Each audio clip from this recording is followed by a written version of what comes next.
Welcome to In the Lab, a podcast from Luminate, the leading provider of data and insights for the entertainment industry. I'm Andrew Wallenstein, Chief Media Analyst with Luminate Intelligence. Hello everyone, welcome to In the Lab. I'm Tyler Aquilina, a media analyst with Luminate Intelligence. My guest today is Warner Bailey, founder of Assistants versus Agents. Thanks for joining us. Thanks for having me, appreciate it.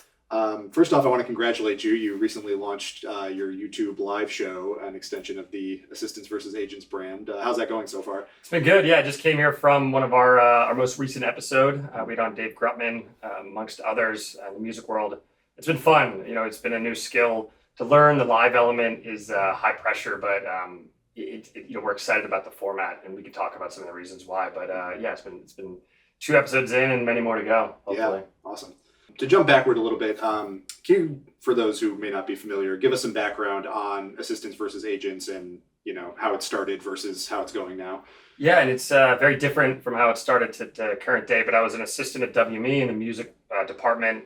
I spent time at Live Nation, built tech in the pandemic, and spent a number of years running music festivals and building a brand agency. But flashback about 8 years from today, started an Instagram account called Assistants versus Agents. It takes the lens of being an assistant in Hollywood, but really dealing with also the industry at large. Not breaking news per se, but taking, I guess some opinions towards the news that's happening, and then certainly trends of and themes of how an assistant would deal with a boss. And I think that's how it started. I love my job. I worked for 3 amazing bosses, and it was very much meant for 10 people around us. And the story goes like we would put memes into manila envelopes, pass those around to each other as assistants as kind of a game. Took it on IG, and yeah, it sat for a couple of years, really with 50 to 100 to a couple hundred followers, and I started to see a opportunity because we started to grow within that assistant class and that next crop of students looking to break in, asking what is it really like to work in entertainment. So fast forward today, job board, newsletter, we have an educational ecosystem. We have ambassadors on 150 college campuses. We did 20 events last year. We have a live show. We do a lot in the brand partner world, and we're building tech. So it is full time for me now, and it's evolved a lot since. Yeah, for sure. I'm curious how you kind of made the decision to pivot and start building it outward in that way into the brand that it's sort of become.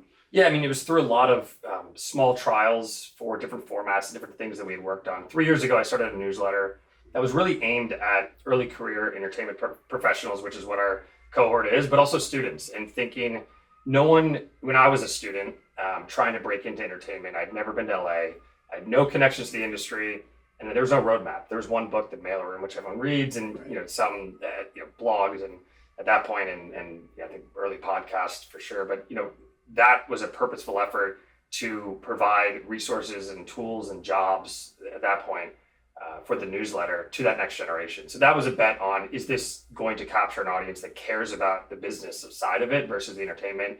That then grew into where we're at now. And about a year ago, I dropped everything I had and went full time on it, based on having runway financially to go and hire people based on a lot of the brand deals we did, but also taking advantage of the timing of what's happening now in the more macro level media landscape of owned audience and niches. And so it was definitely a risk, but I think the time that it was the time then was a decision I never regret. Yeah. And then going back to the live show, why did you want to branch out into that format? Yeah, I mean, it also goes along with another reason I went full time on it was people trust brands with names. And I was anonymous for many years, and that wasn't purposeful or not. I just never considered it a possible path for a career. Once I started talking more openly about what I cared about, which was empowering the next generation, building infrastructure, community for early career employees, but then also we exist as a B2B business, and I needed to put myself out there more and put a face to a brand that people could hopefully relate to, because I'm just a normal person who's fallen into this through a number of years, and also from that, on the enterprise side, when we do business with them, started to have to talk about some of the things that really drive me. And so, package all of that up, it was the live show was another opportunity to get in front of the audience that I wouldn't say, we own the distribution of that, because I think right now in a world of content abundance, it's very hard to reach an audience. And that was our bet on live. There's a show that in the tech world, TVPN, that's done it successfully. And the timeliness was ironic, but I think the live format you're going to see a lot more shows go live. Interesting. You've talked about really kind of owning your niche and the audience that you're targeting.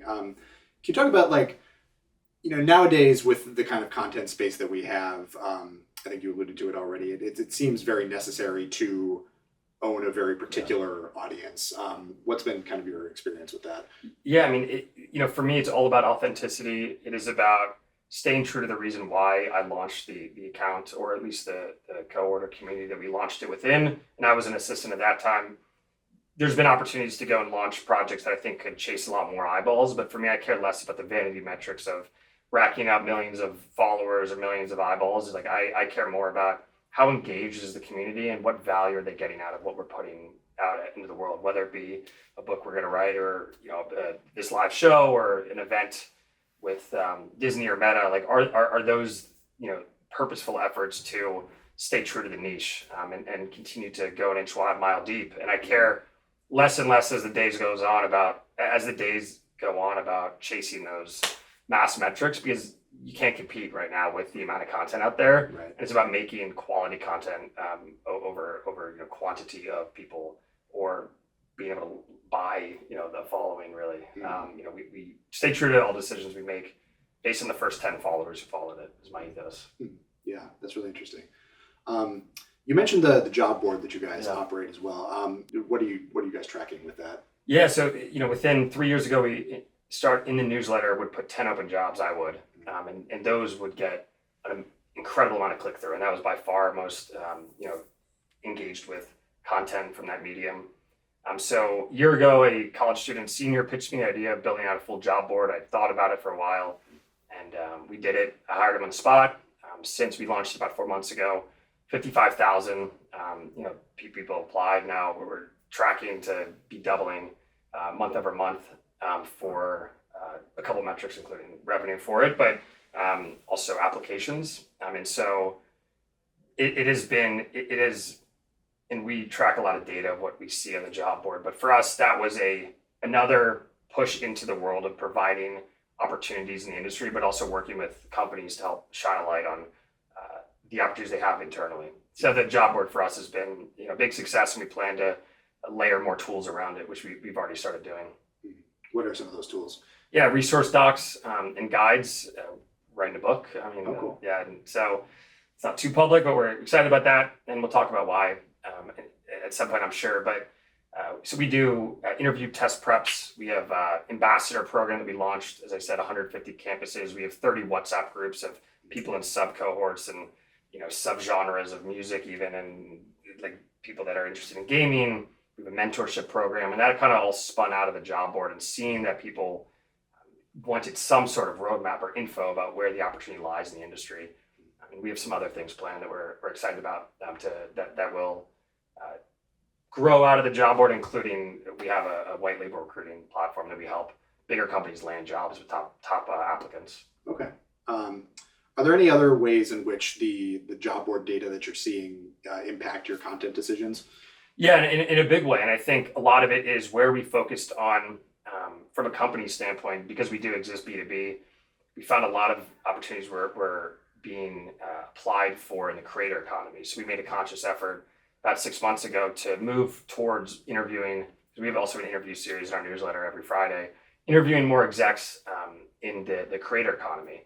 And that started to shift our focus away a little bit from traditional Hollywood, call it TV, film, music, and start to bring in more opportunities and work with more companies in the creator economy, because we found that so many of the people applying for jobs were interested in that track.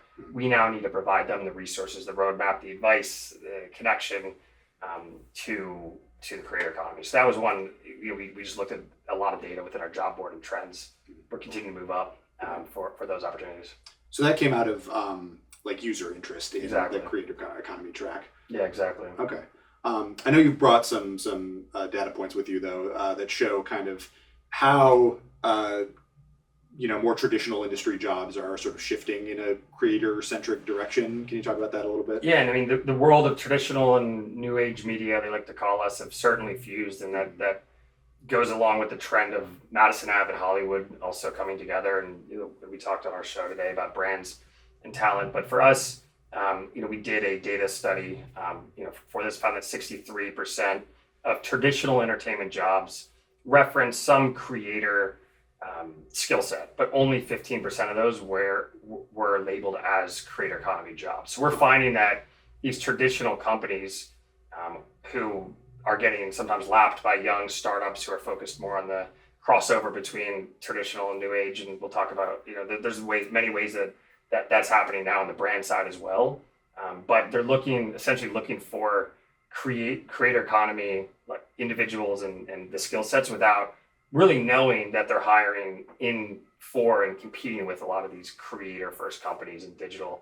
So it's been fascinating for us, and a lot of the companies that we're helping fill jobs are now looking for those individuals because the digital natives of Gen Z, now Gen Alpha coming up, right, which is crazy, have these skill sets that are deeply understood because they grew up with screens. And so we're finding that a lot of these companies are rapidly trying to hire and fill young positions, in this next generation that have an understanding of the digital world more than a lot of senior leadership do.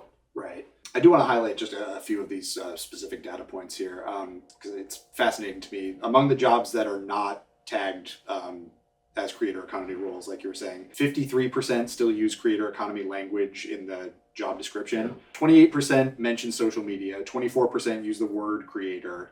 18% mention influencer marketing, 14% name drop TikTok. Yeah. So what does this tell us about, just the way that these jobs are changing? Yeah, and you look at the traditional, again, the studio model, they are now buying IP that creators are essentially producing. They're buying short form shows and adapting them to longer formats. They're hiring creators to go and host red carpets, or there's been some controversy recently on that subject, but I think the IP lane is really interesting. To compete with a YouTube, for instance, and YouTube just took a show off Netflix today. They poached them after 8 years, and so you're going to continue to need these legacy companies, the studios, the streamers. Some are more new age, to have experts in the field of understanding deeply who the creators are that are making an impact and worth betting on, and then understanding how those formats are resonating. Because at the end of the day, influence flows up in our industry as a consumer.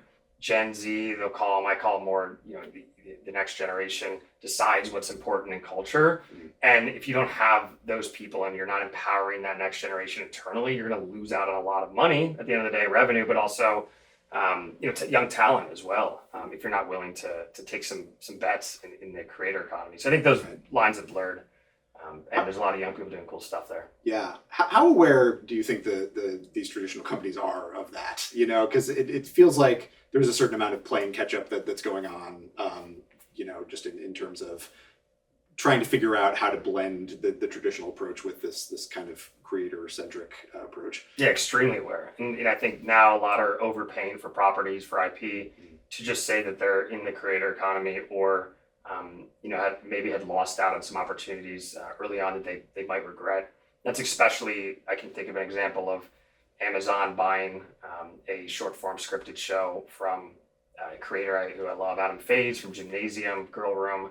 That started with a short form scripted show, Boy Room, but that happens now every day. You read about Tubi launched a creator program. I think there's Fox just hired one of my favorite people in the industry, Billy Parks, who came from the creator economy. He was traditionally went over to the creator economy, and they brought him in house to help build out a lot of what they're doing there. So it's started at the top from the exec level. They're hiring people that have that knowledge base from purely creator economy track, and then at the entry level as well. So they're very aware, and they're making hires and spending a lot of money to get IP. Yeah, well, it's funny too because you see things like Beast Games on Prime Video, which I mean, I don't know if it's going to go down as like a world historical debacle or anything like that, but certainly we track streaming viewership in the U.S. Illuminate, and the ratings that we're seeing for that show are not what you would expect from the reported investment that's gone into it.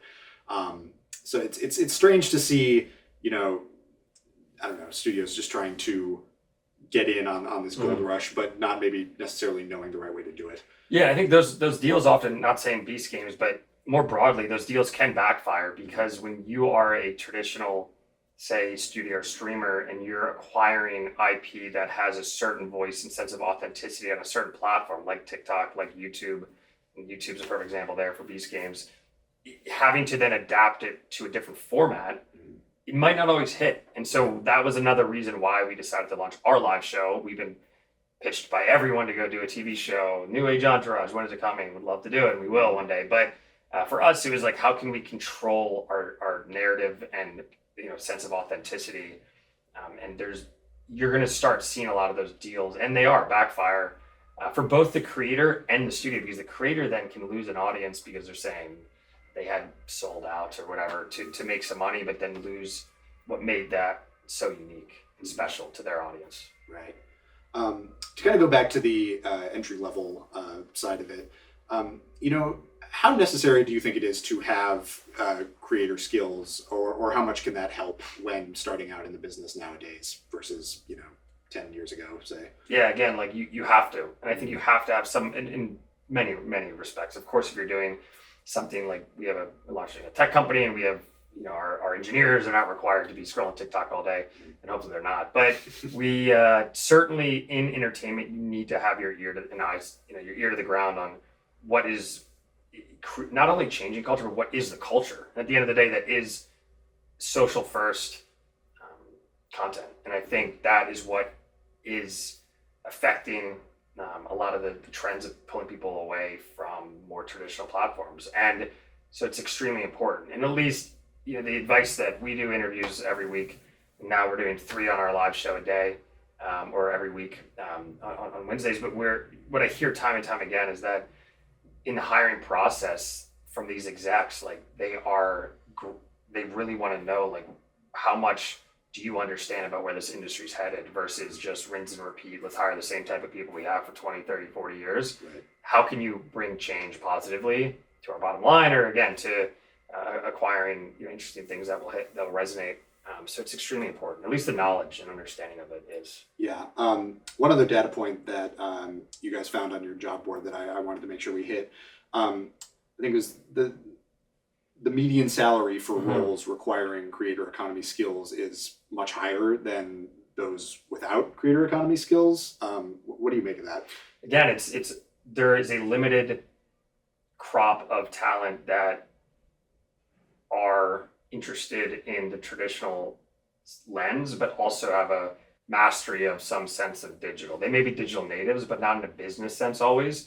So those skills, and again, there are a lot of people overpaying for content. There's probably a lot of people, hopefully, overpaying for certain talent, and you're seeing that to play catch up a bit. So I think it skews, the number positively towards wider range there. But again, it's those positions, they see the real value that they're bringing to the company versus a position that may have been really important or relevant. The skill set when I was an assistant 8 years ago didn't matter as much. Right. So they're trying to find the best talent, and they're probably going to overpay to compete. Now, with a Darman Studios or Good Mythical, a lot of these creator first studios, I love Colin and Samir, like those guys are doing, they talk a lot about that industry of where that talent's going towards. So you're seeing a big, you're seeing a big spread in people that are going to bring you positive change or not at a company. Yeah, just to quantify that, the median salary for roles that do require those creator economy skills is $75,750 a year, without $65,000. So it's a more than $10,000 jump in terms of creator centric roles, which is, kind of mind blowing to me. Yeah, we do a ton of data discovery on, and we published a salary transparency survey.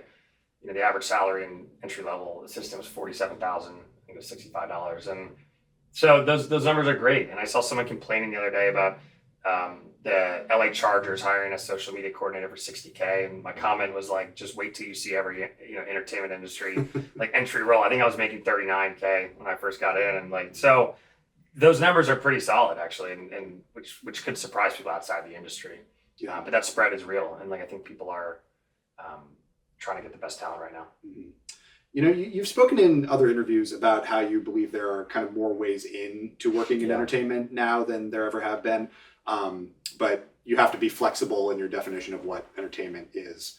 Obviously that's a reference to creator economy, new media, et cetera. But what do some of those ways in look like that may not be taking a creator economy, role with a traditional media company? Yeah, I mean, one that is, and it's funny as we were just talking about this today, there was a fan editor, and there's been a lot of examples recently of people creating fan edits for movies. And there's been studios now like Paramount and others who have actually gone and hired them to create content internally or lead teams. And but the first point in the macro level is, what is the definition of entertainment? We get labeled a lot like a Hollywood New Age entertainment or a Hollywood New Age media platform. I always push back and I say, no, we're entertainment more broad scope, because the definition of entertainment has changed a lot. And that presents because of a fractured and fragmented landscape, whether on the consolidation at the top or the strikes, and then again, the rise of the creator economy. There are more ways in than ever before. So I always fight against the Hollywood's dying. People are looking at the shrinking numbers, the less filming in LA, which are both huge issues. But then where we sit on a more optimistic lens than many of the headlines out there is, yes, that's correct. But there's also all of these companies right now that may not get covered in the press, that may not be labeled as traditional Hollywood, that may have hadn't existed a year ago, with a ton of opportunity to go break in. Or so like me, I started a meme account now, and we're doing a lot in the space that I never attended. So I think everyone can, again, the barrier to break in even as a creator is zero. There's no barrier to go unless as long as you have the internet and a phone, which again are things that I value, but you can go and find many ways in to this industry now. Mm-hmm. Are those like viable career paths though? I mean, or are they any more or less viable than, trying to win that lottery ticket of making it the traditional way in the past? Yeah, I mean, people, for me, again, I'll go back to my experience. Like I was so set. I'd never been to LA. It took me 6 months to land an interview. I knew no one here. I finally got an interview on a Monday. I got the opportunity on Thursday, and they said move out here by the following Monday. And I said, absolutely. I just quit my job, cut my lease. I was like, I'm going to be an agent. I don't really know what an agent does, but I'm going to be one. And I got to WME and I loved it, but I was like, I have a ton of ADHD, which is why we have a bunch of stuff going on right now, and I have my hands in a million places. But for me, I was always chasing that dream of something traditional, and I saw a lot of my peers laid off, and I saw them, grinding to go make 40, 50K in a city now that costs that much to live in. Right. So yes, the creator world can be more viable for people. I also think that the opportunity to work at WME was the best thing that ever happened to me. It gave me the opportunity to do what I'm doing now, and a network to support and work with. We work with a lot of people I'd started with at WME. So that's a two-sided coin. If you can rough it out for a year or two in that more apprenticeship model of learning from someone in a more traditional lens, and then go hop and start your own, there's a lot of value in that. But it's pretty viable right now option to go make double that salary and work at a company that maybe covering tech and the entertainment industry. Yeah, I guess I was thinking more in terms of like creating your own content that you own, and you do still have to get that lottery ticket in some way of kind of having it break through enough to financially sustain you. But it seems like if you just understand your niche well enough, it's possible to make that happen. Yeah, and we built community first, built platforms second, then we built media. I guess you could call what we were doing on Instagram media, but it's flipped from where most people try to build media or put out media like videos or short form content or get in front of a camera. I never got in front of a camera until 6 months ago. Ran this for 8 years. People would argue that what we're doing is certainly media from the jump, but we flipped it, and I think that's why we're existing as an investable and durable, we're creating an IP brand versus just, again, creating content. So I think you have to, in this new age of content abundance, you have to, in some regard, have a bit of blend of authenticity, trust with your following or community, and then for many reasons, a identifiable niche, and start building moats around it to become the trusted voice in a certain area. There's many examples of people who have done that successfully and built brands around it. I guess just to close, I'm curious, are there any other main reasons you would point to or factors that make you optimistic about the future of the entertainment business? Yeah, it makes me excited to see what projects, what companies, what platforms and series that this next generation is creating without having to go through the old gate-kept model of Hollywood. And I think that's exciting because what I am learning so much from the people that work for me now. They're all, I purposefully have hired 10, 12, 15, now at this point, younger people who are bringing me fresh ideas and are way smarter than me in certain areas. And they excite me to where they're going to help take this company. And then talking to college students every day, they're excited about the industry. They just feel lost because, and kind of beaten down because of the headlines. But once they break in, I've seen them do some remarkable things from our first crop of ambassadors. And also, I'm seeing I feel like there is this like wave coming of brands that are wanting to invest in. Every brand is now a media company. You're seeing, whether it be Gap or Kava or Built, or they're all building now short form content series. And so I think on that side, the fusion of Madison Ave and Hollywood makes me really excited for the amount of brand dollars that are coming in to this industry. Yeah. Well, as someone who's probably been guilty of writing some of those those doom-laden headlines, yeah. I hope to share in your optimism as we move forward here. Yeah, and like I'll end it with, there is also the reality that all of that's true, mm-hmm. right? And I can't fight against that. There's data to back it up. A lot of people losing their jobs, and that is real, and that pain is real. I got furloughed at Live Nation because the pandemic hit. Right. Every single person got furloughed in my department. Out of my control, I decided to pivot into tech and take that opportunity, and that ended up working in some, but yeah, so that is real. And I always acknowledge that, like, yes, I'm optimistic and write optimistically, but there's also a whole side of the industry that is really struggling. And hopefully we can see a rebound here, whether it be through tax credits or brand funded, content. Hopefully there's a turn soon on that side as well. Yeah, we're all holding our breath. Yeah. Thanks so much for joining us today. Thanks for having me. Really appreciate you.